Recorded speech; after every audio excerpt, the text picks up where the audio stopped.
there, Miss World Traveler? Yes, I just want to ask the World Traveler here if we're ready. I'm not World Traveler. I know you. I'm being sarcastic. I know. She got mad. I'm not World Traveler. All right. Today, welcome. Wonderful to see you guys again. Yes, again. I'm going to tell, there's a couple senior centers that I feel this way about. You guys are one of them.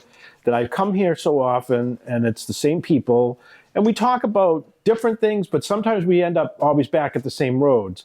And so in some ways, we've kind of developed almost like a little support group for ourselves about eating healthy and, trying new things and things like that. So I just want to let you know that I enjoy that, and I hope you do. You do too. So today, we're going to talk about this idea of copycat recipes. And it's not a new thing, and it's all over the internet. You could find tons and tons and tons of recipes for all kinds of products and brands that you've heard of. A lot of it's, wrong. A lot of it is, people put their own twist on it. And for me, when I started doing it, I really only started doing it because, I enjoy making things at home. I think I've mentioned you before, V8 juice. I like to do that. In fact, I have the method for making that here. But the more I got into it, the more I realized how unhealthy a lot of the store-bought stuff is, So I'm just going to shut this here. Yeah, those ones are fine. It's just that one seems to kind of echo right in. So it's facetious about it. It is legal, just so you know. I'm being, the little. How do you like my little burglar guy, right? Here I come. Look out. Right. Yeah. So just, I think I might have mentioned this last time I was here, but I didn't have the logo yet. So I wanted to show you guys the logo. One of the things that we're doing now is we've added a kind of a second name to our marketing, and we're using SeniorU. Part of that is because we are marketing to different places other than just senior centers, but also it's kind of, now that we've branched out and done other things. For example, I did a workshop here. We had the vintage cars. Remember that? Which was great, excellent. We love doing that. But it's hard to get a new customer for vintage cars when your name is Therapy Gardens. And you're knocking on the door saying, we're Therapy Gardens, but really we have vintage cars we want to talk to you about. So we've added this kind of SeniorU name. So you'll kind of see that popping up here and there. But for the most part, nothing really has changed. So why copy recipes? That's kind of the first thing. I did it partly because I like to do these things. I like a challenge. I like to see if I can do something and, do it again a second time. I think that's usually the test for me is, lightning can strike once, but can you do it twice, and can you do it on demand, So obviously making your own recipes, whether they're yours or somebody else's, is far cheaper than buying food elsewhere. It is much better for you nutritionally, mentally, and physically. So nutritionally, we know it's better for you. There's very little nutrition in processed foods, and there's very little nutrition in the high fat, high cholesterol type foods that you see. There's also the mental and physical aspect of actually cooking is good for you. We've talked about that before. Puttering around the house and gardening and doing things like that are good for your mental health, for your overall well-being. Your blood pressure goes down, anxiety levels go down. It's really a great way to improve your health doing something that you enjoy doing, if you enjoy doing it. And then I added the third bullet point, and I added chemically. And I don't know if any of you read the New York Times. It's one of the few newspapers that I actually have a subscription to, and they get you for it's like $40 a month or something. Maybe it can be 50 now. It's expensive. It's very expensive, but it is a fantastic product, so I don't mind paying it. And I read it every day, and there's always something of interest in there to me. What is it? The New York Times. Oh, yeah. But this past week, I swear someone there works for me or something, because they're feeding right into my business model on some of these things that they're talking about. They had a huge article on how being lonely, has the same negative health consequences as smoking a pack of cigarettes a day. Yeah. Then they had another one on gardening and how gardening can extend your life. And I'm thinking, oh, wow, this is all great for me. And then the third one, the reason I added chemically is huge. They just cited a huge study on people that eat processed foods are more depressed. They are more depressed. And they're not saying that this was a depressed person who, because they feel depressed, is seeking out processed foods. No, the processed foods, the chemicals in the processed foods are making these people depressed. That's a scary thing. So I added chemically there. So who knows what some of these chemicals do to us? And I'm not a conspiracy theorist, like, I don't think we're going to grow a third limb or anything like that. But we don't know their effects on the body. For example, I read another one about a year ago. There's some evidence that taking ibuprofen lowers your inhibitions for risk-taking. Not a lot, but a little bit. And those are new things that we're finding out about some certain things, So I'm always wary of that, of chemicals. And then obviously the last bullet point is totally the American way. It's true in business when they ask people, why do you want to be promoted? People's answer, the vast majority of people say, I think I can do it better. I think I can do the job better than so-and-so. And that's a real American way to do it. And I think I can do it better when I see the copycat recipes. So we'll see if I can or I can't. All right. And like I said, it's not a new idea. So these are things that are all over the internet. You can get, you can download. These are digital books that you can download, all kinds of Chick-fil-A recipes if you wanted to, if you were that interested in it. I kind of like the way we do it here, cherry pick kind of different things, And just, if anyone is, a little bit nervous about this, you can't copyright a recipe. So this is why it has to have substantial literary expression. And this is why, like, if you're on the internet and you're looking at a recipe and you have to read, oh, this was my grandmother's recipe. She grew up in blah, blah, blah. And then they go on and on and on and on about the grandmother's life. And then they get to the recipe. The grandmother's life, the story can be copyrighted. The recipe cannot. So that's why they do it. So they can, that makes it an original piece of work by adding your own thing in. So you can't copyright like a list of ingredients. You can't copyright a title either. But you can copyright a method. So you could have a certain cooking method that you could copyright. So for example, I don't know, maybe the person that invented pressure cooking, maybe they had some type of patent on that. And so those are, and then eventually it runs out, but you can copyright a method, but you can't a list of ingredients. And this is why they all have the stories and things like that. Yeah. It's funny you mentioned ingredients, a list of ingredients. Yeah. If you give the same ingredients to all of us, Yes. we can all cook it. Yeah. It doesn't taste the same. That's right. You're right. Everyone does it different. And that's the beauty of cooking. Yeah, that's the beauty of it, I think. Everyone puts their own little spin. As long as it's kind of like when I talk about, when I do classes on making pickles, there's really only two rules to making pickles. One is choose a good cucumber, right? That's a nice fresh cucumber. And two, make sure your brine has the right ratio of salt to water. That's it. Everything else you can change. The spices, the herbs, how long you fermented for, what you fermented in other than water. You can, all those variations happen. And the same with cooking. You can make all kinds of decisions, right up until the final product. So, why did I pick these particular recipes? The first thing is they're about, since it's about me, they're delicious to me. So these are some things that I like. But I also wanted them to be like easily accessible things that are, that are well known to you. So one of them is like a fillet of fish. Everyone knows a fillet of fish. If I picked, I don't even know if Wendy's has a fish sandwich. I don't think they do. But if I picked Wendy's fish sandwich, you probably wouldn't know that you might not be familiar with it. But everyone knows a fillet of fish. I always, and this is true of every recipe that I use or look for, normal ingredients, right? There's no bigger pet peeve than getting excited for a recipe like, wow, that looks awesome, I'm going to make it. And then there's three things that you've never even heard of and you have no idea where to get.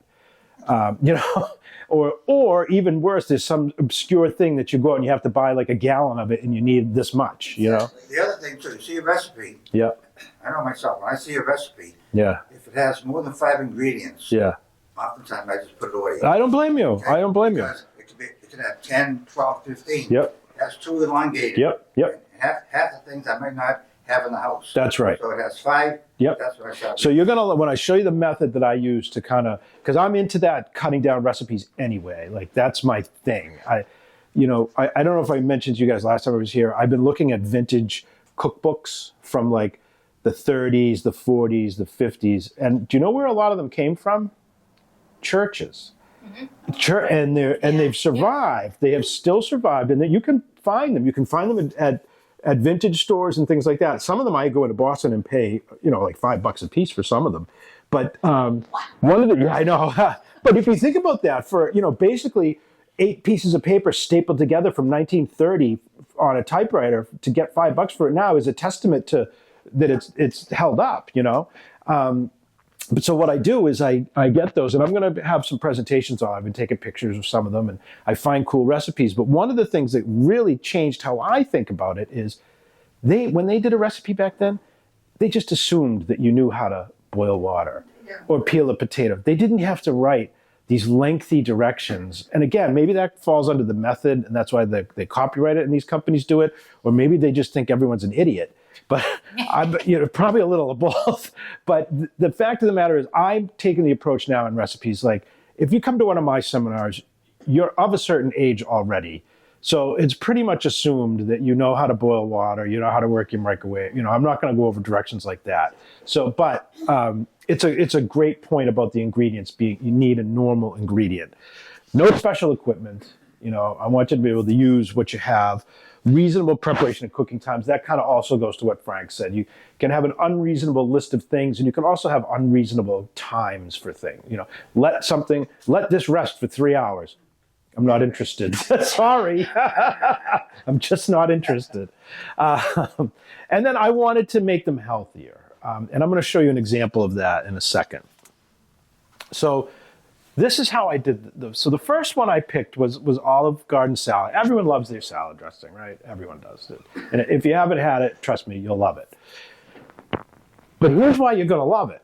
So I want you to look at this. So here's the recipe, okay? So it's got vegetable oil, and it's got some white vinegar, and the water, that forms the base, right? Then it's got good seasonings, Italian dressing mix. Then it's got more seasonings, some Italian seasonings, fine, no problem. Then it's got a half a teaspoon of sugar and a half a teaspoon of salt, right? Then it's got some mayonnaise. So there's a little fat in there, right? Is mayonnaise in there? Yeah. Yeah. I knew that. Yeah. So now a lot of dressings have mayonnaise in it or mustard to give that kind of creaminess to it. Now, go ahead. Go right ahead. Yeah. Yeah. Let me know because I'm going to move forward on it. But so here I put in bold, and I should have put the salt in bold too. So you see it, right? Now let's look at what's in good seasonings. So this is the good seasonings package, right? Good seasonings already has, and this is just in one little teaspoon, has 14% of your sodium for the day. That's in just the good seasonings. There's also salt in the dressing before you add the good seasonings. Do you see that? So there's a double whammy of salt there, right? So now you look at that and you say, this is an unhealthy product. There's too much sodium, there's too much sugar.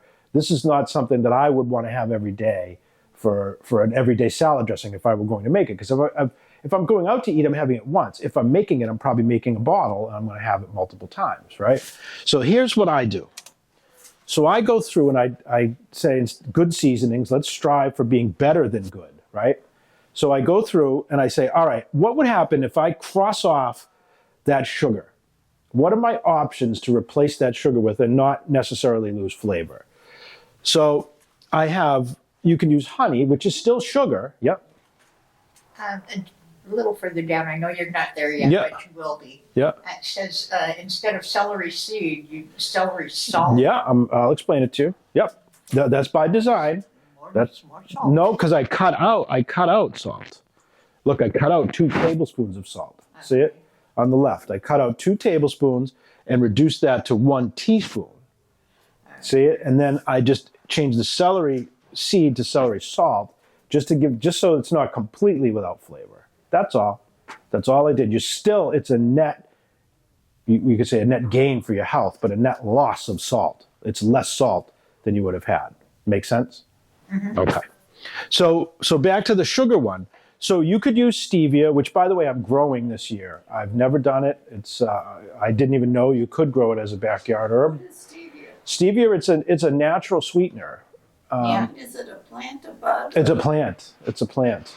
We Yeah. had a bus driver in Easton that was growing stevia, Yep. and he said the first time that it came up and everything, his wife took a top leaf hmm and gave it to him and said, chew it. Yeah. And he did. He didn't like it so much, but No. then he tried it again, and he did. He did like it. Yeah. Yeah. So, I'm going to try the same thing myself. So stay tuned. We'll see. But it's a plant. So, but you could also use honey. Again, that's still sugar, but at least it's a little more of a natural form of sugar than refined sugar. You could use monk fruit. Have you guys heard about that? I have to update the slide, but monk fruit is a lot of people are using that as a sweetener too. You could use preserves. You could use fruit if you wanted to. There's all kinds of other sweeteners you could use besides refined sugar. And then just kind of go down where Ina jumped ahead of me here, but so you look, we drop the celery seed and drop the 2 tablespoons of salt and add just a little bit, a 1/4 teaspoon of celery salt. So you're really just adding a tiny bit of salt there, and then that 2 tablespoons you would already reduce to 1 teaspoon. I didn't realize celery itself, just plain celery per stalk, Yeah. that's quite a bit of sodium in it. It has quite a bit of sodium and it's spicy too. I didn't realize that. Yeah, it's very spicy if you blend it down too. Yeah. But again, these are natural sodiums. They're much different than, just eating a big giant lump of, potato chips or something, Cowlick. Yeah. Oh yeah, the salt lick, yeah. So this kind of brings us to some alternatives, and this is the one I have to update and put the monk fruit, but some alternatives to sugar.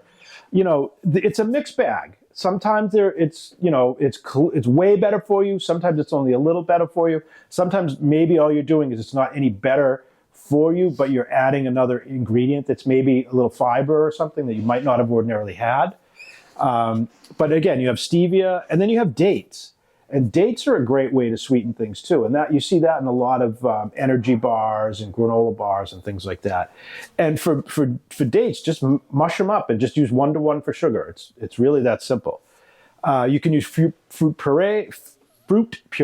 You can use maple syrup, molasses, all of those things. Again, pluses and minuses to each of them. So, So I love that I get to do this. I don't know if I've told you guys this, but I'm slowly pulling my company back to basically I'm just going to be on the South Shore. I'm done driving through Boston. Even Saturday, I had to go to Winchester. Saturday, I was in traffic for an hour and a half. I made the decision that day. I'm like, forget it. But the other thing I love about the South Shore is you get my references. Because I was in Winchester and I mentioned Cristo. No, they had no idea what I was talking about. You talk about bar pizza, they don't know. They've never heard of it. But this is as close as I can come to the Cristo salad dressing. Now, I didn't go through each one of these and apply my little method to make them healthier. I figured, you guys could do that yourself. I just showed you how I did it because everyone might not want these recipes. But you can see now this one kind of violates Frank's rule in that it's got more than 5 ingredients, But some of these ingredients you could condense and put a lot together. Like there's oregano, there's black powder, there's dried basil, there's you could dried Italian seasonings. Boom, you can probably cross 4 things off that list and just use those. So you can always simplify things as you go. But this is how you do this one, and this is sold in the stores too. That yasu. That you see, that's actually the Cristo's dressing too. So these two, and I haven't forgot, we're going to have a make your own hot sauce class here. I do. I have the blog because Frank has mentioned it to me in the past. And I told you the first one I did. Did I tell you what happened? I did one, and I never did one again. I was it was a senior center like this, even smaller. They had literally just one room. There weren't even little offices. And at the time, I was new, and I was doing these as not on the PowerPoint. I was doing demonstrations. So I put the peppers on to simmer, and we all had to leave. It was so hot, no one could breathe. We had to open all the windows and go outside. But that said, these are really, really easy to make. And when you look at what's in them, they're really not that bad. I mean, there's some sodium. That's really about it. Now, there's sugar, kosher salt. Oh, 1 teaspoon of kosher salt, it should say. Yeah, 1 teaspoon of kosher. Yeah, 1 teaspoon of kosher salt. Oh, look, it's got it on the other side too. 1 tablespoon kosher. You know why? Probably this one I missed, and that one I probably copied and pasted it over or something. But whoops, good eyes, Ida. But these are the reason I picked these two. They're not terribly hot. Some of the other ones are really, really hot. But for example, Texas Pete's is not hot at all. Texas Pete's, you can, and it's cheap, by the way. You can get it for $2. But if it, at Walmart. But if you like doing this kind of thing, it's really, really easy to make. You're basically just simmering everything in the vinegar and then just blending it and straining it through a fine mesh strainer. The only thing that I've noticed with making your own hot sauce that is the one drawback is it gets weaker over time, and it doesn't last as long. The potency isn't as long, but that's probably because you don't put a lot of chemicals in it, and they probably put chemicals to lengthen preservatives, all that stuff. So my thing, when I first bought, that's why I have a bunch of extra bottles. When I first bought hot sauce bottles, I bought ones this big, and I quickly realized I don't use enough hot sauce that it would be gone within a month. So now I buy bottles that are like this big, and I just make small batches, But really easy to make. And one year I gave them away to friends. They loved it. I think I've mentioned to you guys before. There's a group of us. We're all in our, mid 50s. And it all started with chicken broth, bone broth. I would make some, and then my friends got into it. And then it was like, oh, hey, try my bone broth. And then it was pickles. Then we were all making and trying each other's pickles. And then it was hot sauce. So we all kind of do that and trade around. Some of the guys make pizza, so it's fun. Jay, Yeah. there was one time, Mary Jane took a trip. Yes. She went to Costa Rica. Yes. And she brought me a bottle back of hot sauce, hot oil. She came back, huh? Yeah, she did. And I said, make this. Yeah. Yeah.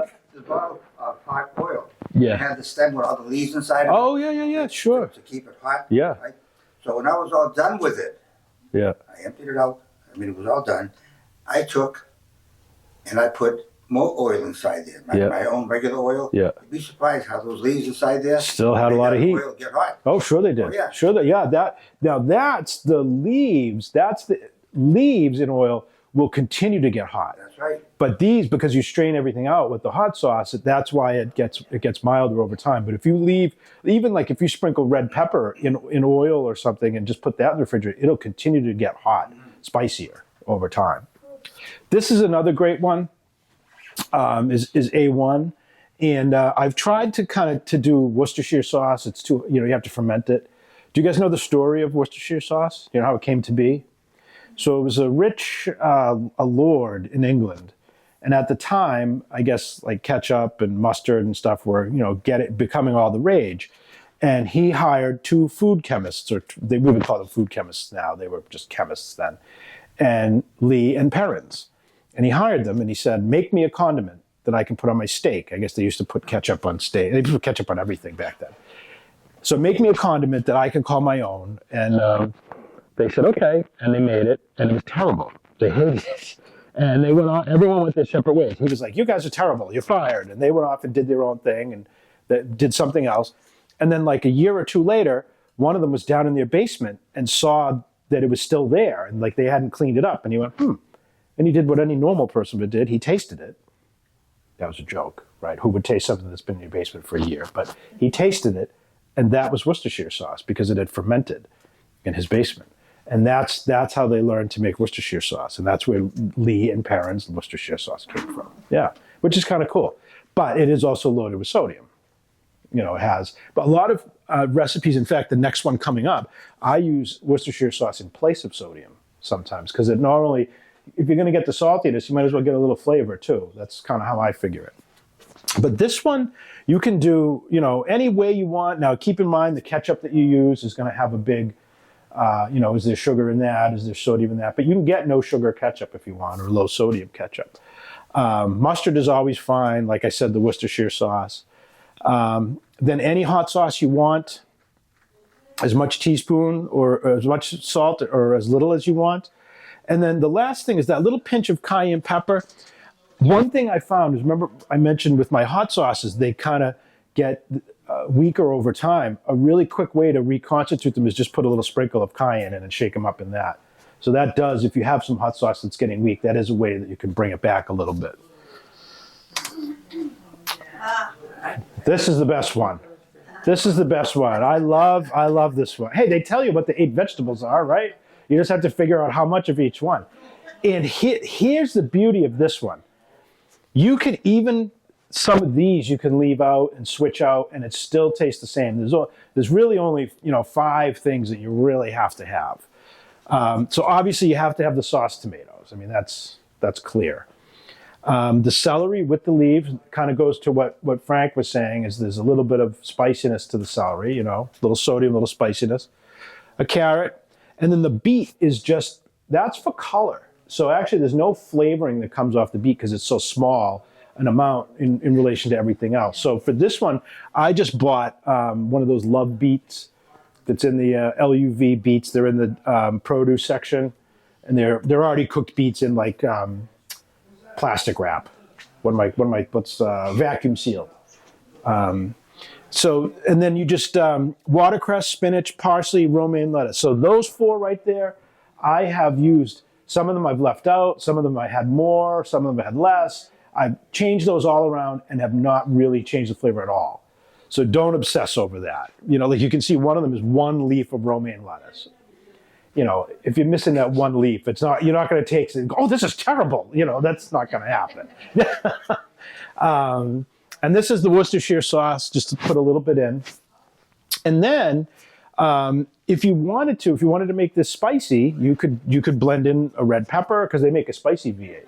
So you could blend in a red pepper, or you could just toss in some cayenne, whatever you wanted to do. And all you're doing is rough chopping and cover it with the water, right? Just barely cover it. And then don't even use all the water, and just add more at the end if you need it, because it's really easy to thin it out than it is to thicken it up later on. David, Yes. if anybody here likes spicy stuff, I love V8. Yes. And when I buy it, I buy the bottle of spicy V8. Yes. Low sodium. Yep. Okay? Yep. Like that. So, and serving is 8 ounces. Yes. I usually put maybe 3 or 4 ounces in a glass. Okay. Okay? And I put a little bit of my own hot sauce in it. Oh, It's already spicy. nice. Hey, you're good. Yeah. Then I stir it up. Yeah. Boy, what a drink. I bet it's great. I bet it's great. He's going to live forever drinking spice like that, I plan to. I plan to. Good for you. That's a good plan to have. So this is, again, now you're just blending it, get it to the consistency you want. And I like it cold. So I like to chill it down and then drink it cold. But it's really a good one. Do you guys remember this? Oh, I loved these, right? Oh, I loved these. They used to sell that in Westgate. Yeah, the mall. Sure. Yeah, yeah. That's where I grew up. Remember, I told you this is all about me, Frank. So this one again, play around with the sugar. If you don't want that much sugar, don't put that much sugar. It's okay. And then but keep in mind also, Greek yogurt has a decent amount of sugar in it too. I would probably do it without the sugar, and then just maybe add in a little bit until it was to my desired, kind of sweetness. Because I tend to find things too sweet sometimes, especially, off the shelf stuff. Does that make 1 drink? This will make 1, yeah. Yeah, 1 big one. Yeah, yeah, it's a lot of sugar. It is. It's a lot of sugar. That's why I say, play around with it. Play around with it. I mean, everyone loves this, right? Yeah. And I love their chicken soup too. Just so we're clear, they don't make it. It's a company that makes it for them, But this is the recipe. And they actually have put it out officially. Like they don't seem to mind that people know it, which is good. It doesn't, people, then they know what's in their food, I think.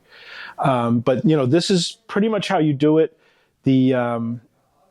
The sharp cheddar cheese is what gives it their flavor. A lot of places will kind of wimp out on the cheddar cheese and go with a mozzarella or something like that, or a blend. But you notice they use the half and half too. Yeah, yeah. Yeah, it's a lot. It's a lot. It's a lot. But again, it's one of those things. If you just have it once in a while, you're okay. You know, don't have it all the time. Like me with pasta, I love pasta. Not really, you know, I shouldn't be sitting down having a pasta dinner, but every once in a while I want a little pasta. So I'm going to have just a little bit, you know, just not going to go overboard with it. How many servings do you think that? Maybe four? So yeah, that's probably 4 servings, I would say. Yeah, so because you have, you know, four cups of a liquid, Right. and then you've got at least, you know, 4 cups more of a solid. Yeah. So yeah, I would say at least 4 people. That's delicious. So this is my favorite of all the recipes here. I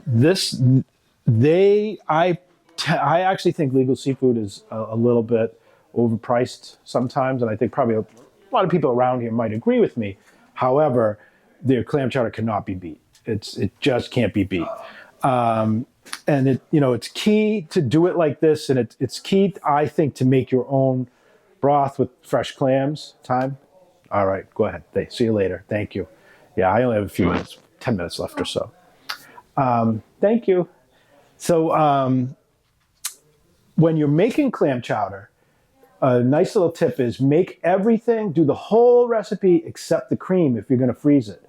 And then don't just freeze it without the cream. And then when you heat it up, then add the cream. That's a great way to freeze clam chowder, because otherwise there's so much cream. You can freeze cream if it's small amounts, like in a tomato bisque or something, but where cream is so much of this, it separates, it doesn't come out nice. But this is how you do it. You have, just a couple things to point out. If you want it to be a New England clam chowder, you got to use the salt pork to start it with. That really gives that flavor. And you've got to use russet potatoes. You can't cheap out or wimp out and use these the yellow whatever they are, or the Yukons. Yeah, it just doesn't work. These hold up. That's why you use russet, is they hold up to the chowder and they don't get mushy. And then I think I've shown you guys, lately I've been trying to show recipes like this just so you can kind of get an idea of what's there, And then if you want the steps, these are the steps to the clam chowder. So Mary Jane, if you want to take a picture of that, you're more than welcome. And again, it looks like a lot. It really isn't a lot once you get going. It's really just timing is all it is, And then my favorite is the fillet of fish. And you can make it look exactly like this with the cheese on the bottom, by the way. That's a fillet of fish thing. You see how they do that? That's a signature move of theirs. But how you make, if you ever had a fillet of fish, you notice how the bun is really, really soft? They put it in a plastic bag and they put it in the microwave with a little wet paper towel just for 10 or 15 seconds, and that steams it up makes it nice and soft. But that's how you make that one. And then everyone likes chicken nuggets. These ones, these you can fry, you can bake, or you could use your air fryer, which I don't have an air fryer, so I don't have a recipe for that yet. Did you hear, what was it in the news yesterday or over the weekend? They were doing a breakdown of what's in the chicken nuggets. Yeah. And Wendy's. It's not a lot of chicken. Wendy's uses wood as a filler. Oh, yeah, of course. Yeah. Wood. Yeah. Well, don't you remember that was in the news with Parmesan cheese? No. 5 years ago. You remember that? They found that there was wood filler in Parmesan cheese. Yeah. And then somebody called them out on it, and they were like, "We're allowed to do it." I assume. I don't know. I tend to. It's from a tree that's growing. Yeah, that's why I avoid all that stuff. Talking about the wood, I remember years ago, I didn't know that Splenda, and Yeah. I think some other products, put chlorine in it. Oh yeah. Some chlorine. Yeah. And I had a whole bunch of Splenda at home. Bought them on sale. When I heard that, I threw them all away. Yeah, I've never been a fan of artificial anything. It's just even I think I told somebody here I tried the sugar-free candies. I was sick for an hour afterward. I mean, they really. That's it. Yeah. Oh, it's terrible for you. So, all right. Well, here's some bang bang shrimp, but I really want to get to this last one. So this last one, I had a woman come up to me in Marshfield at the end of one of my things, and she said to me, "I have a recipe for Disney's strawberry soup." And she was so excited. And in my head, I was thinking, I don't really care because I wouldn't eat strawberry soup. But seriously, I was like, I don't know. It didn't appeal to me at all. So then she said to me, can I send it to you? And I said, sure. Yeah, absolutely. So I went home and I Googled it, and there's thousands of sites out there for Disney strawberry soup. I guess it was a huge deal in the 70s and the 80s. I guess it was like a really big thing. They still serve it. And there was all these recipes. So I'm thinking, she's going to send me this recipe. It's not that big a deal. Well, then this shows up. She went to Walt Disney World in the 70s. It's dated March 1978. And on her way going home, she said to the manager, Lloyd Everett, the food and beverage manager for Walt Disney World Village, she said, boy, I love that strawberry soup. And he said, give me your address, I'll send it to you. And she figured, I'd never hear from him again. And it came in the mail. So there it is. And that is not on the internet. That is nowhere on the internet. I have looked, I can't find it anywhere. So she has a recipe that no one else has. Well, now you have it. But I just thought that was kind of cool because it's so rare to find something that hasn't been, all over the internet. And I'm sure there's other ones that taste just as good, but this one, especially with the letter, I think makes it kind of cool. Like that's how they made it, So That letter to her probably has some value. it probably does. It probably does, kind of like watching Antiques Roadshow or something, which is a really cool show, by the way. Could you, All right, I yeah. love that show. Yeah. could you put that bang bang shrimp back on? Yeah, I sure can. Bang, bang, shrimp. Yeah, so really that's just the sauce, that makes it like that. And it, you have to be careful here. Sriracha has two kinds of sugar. It has white and brown sugar in it. So, which is probably why it's so delicious.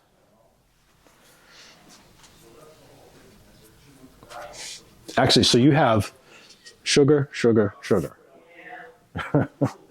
Yeah. But that's okay. You can find workarounds to that. You can find other things that work in its place. You could make your own Thai style sweet chili sauce. First of all, that's not hard to make. And sriracha you could just substitute with any type of hot sauce and add a little ketchup to thicken it. That's it. That's really it. Yeah. Can I see the strawberry soup? You sure can. I don't know, Ryan. Are you going to put it on the internet? I hope not. Oh, sure. Yeah, I know. You're one of those internet pioneers out there, right? Yeah, the crocheters. Yeah, you crocheters. We're going to keep an eye on you. Yeah, you better. Well, what do you think? You guys like this? Interesting Yes. stuff? Yeah. All right, good. Well, thank you very much once again. Yeah, and I did want to thank you. And I did want to let you know about some of the new stuff, but I'll tell you about that afterwards.